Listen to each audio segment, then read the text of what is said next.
আমার এখানে টাটকাই হারা আমারে চলাফেরা করতেন না।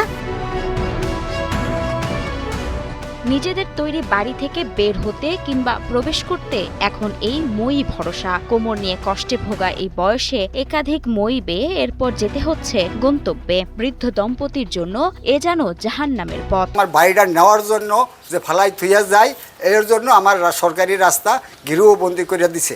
নিজের বাড়ি থেকে বের হতে কেন এত বেগ পেতে হচ্ছে তাদের, এমন প্রশ্ন মনে জাগতেই পারে। তবে উত্তরটা মোটেও মানবিক নয়। নিজেদের বসতভিটা বিক্রি করতে রাজি না হওয়ায় এমন ভোগান্তি পোহাতে হচ্ছে বৃদ্ধ আনিসুর রহমান ও তার স্ত্রী রাশিদা বেগমকে।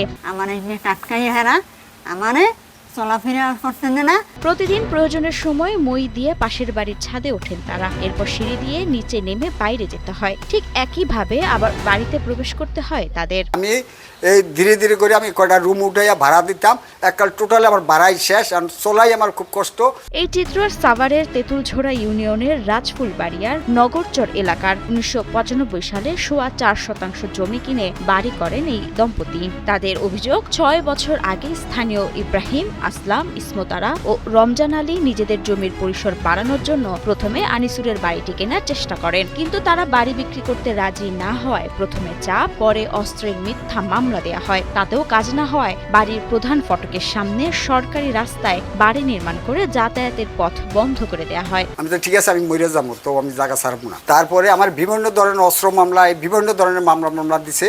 এখন দিশে বিষয় না পাই। এদিকে বিষয়টি নিয়ে অভিযুক্তদের একজন ইব্রাহিম বলেন, এরই মধ্যে বিষয়টি নিয়ে তারা উচ্চ আদালতে গেছেন। আদালত আদেশ দিলে তারা রাস্তা ছেড়ে দেবেন। বিল্ডিং ভেঙে ওনারা আদালত যদি সিদ্ধান্ত দেয় আমরা দিতে বাধ্য, আদালতের সিদ্ধান্তকে আমরা স্বাগত জানাবো সম্মানপূর্বক, কিন্তু সেটা আদালত আমাদেরকে ডিগ্রি দেখ। দখলদারেরা বহুতল ভবন নির্মাণ করেছেন জানিয়ে সাভার উপজেলা প্রশাসন বলছে, দ্রুতই চলাচলের রাস্তা বের করা হবে এবং ম্যাজিস্ট্রেট নিয়োগ দিয়ে উচ্ছেদ অভিযান পরিচালনা করা হবে। বিষয়টি নিয়ে আসলে জেলা প্রশাসকের কার্যালয়ে একটি উচ্ছেদ মামলা চলমান রয়েছে। সেখান থেকে অবৈধ দখলদার যারা আছে, যাদেরকে অবৈধ দখলদার বলে আবেদন করা হয়েছে, তাদেরকে ইতিমধ্যে নোটিশও প্রদান করা হয়েছে বিষয়গুলো অপসারণ করানোর জন্য।